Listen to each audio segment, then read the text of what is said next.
बिस्मिल्लाहिर्रहमानिर्रहीम। अस्सलाम वालेकुम। कैसे हैं आप लोग? उम्मीद है कि आप सब लोग बिल्कुल ठीक ठाक होंगे। पाक परवरदिगार से दुआ है कि वो आप सब की खैर बनाए रखे। मैं हूं आपकी शेफ़ रिजवाना। आज हम बनाने जा रहे हैं मटन कढ़ाई। मटन कढ़ाई के लिए हमें सबसे पहले चाहिए होगा 1.5 किलो गोश्त। इसके साथ ही हमें प्याज चाहिए होगी 5 अदद चॉप की हुई, लहसुन हमें चाहिए होगा 2 अदद चॉप किया हुआ, ऑयल हमें चाहिए होगा 1.5 कप, टमाटर हमें चाहिए होंगे 4 अदद गुलाई में कटे हुए, हरा धनिया हमें चाहिए होगा 1 कप, सफ़ेद ज़ीरा 1 छोटा चम्मच, खुश्क धनिया 1 छोटा चम्मच, हरा मिर्च 1 छोटा चम्मच, हल्दी 1 छोटा चम्मच, कसूरी मेथी 1 छोटा चम्मच, लाल मिर्च पाउडर 1 बड़ा चम्मच, नमक 1.5 चम्मच, कलवंजी 1 छोटा चम्मच, काली मिर्च आधा चम्मच, नमक आधा चम्मच। सबसे पहले हम गोश्त को कुकर में चढ़ाएंगे। इसके साथ ही इसमें हम काली मिर्च और नमक 1 चम्मच ऑयल डालेंगे, इसको गला लेंगे और फिर उसके साथ ही मैं आपको बताती हूँ कि बाकी हमने इसको कैसे कुक करना है। पैन में हम ऑयल डालेंगे। अब इसमें डालेंगे हम प्याज को हम ब्राउन करेंगे।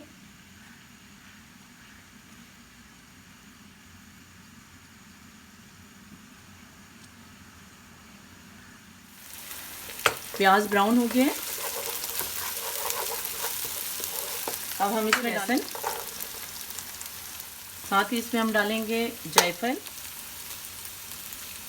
तेज़पात, बादियान, गोल मिर्च, मोटी इलायची, दालचीनी और जावित्री।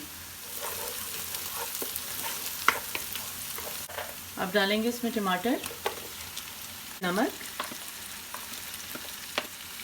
लाल मिर्च, हल्दी, धड़ा मिर्च, सफ़ेद ज़ीरा, खुश्क धनिया, कलवंजी,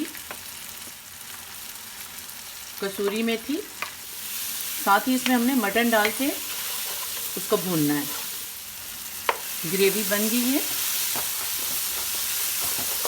अब इसमें हम पहले से जो अपना हमारा गलाया हुआ गोश्त था वो डालेंगे।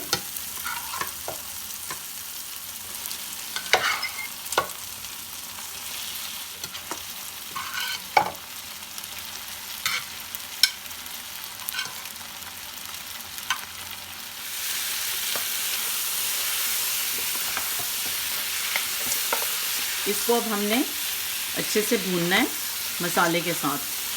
गोश्त गला हुआ है, जस्ट इसकी हमने बस भुनाई करनी है। भुनने के बाद 2 मिनट के लिए ढक्कन रख के इसको हम दम पे रखेंगे ताकि इसका जो अरोमा है वो सारा गोश्त के अंदर सही तरीके से जज्ब हो जाए।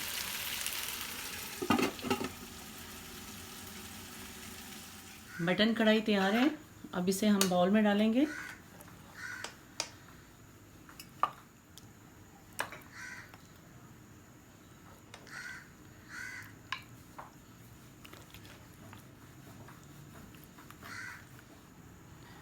हरा धनिया डालेंगे इसमें हम।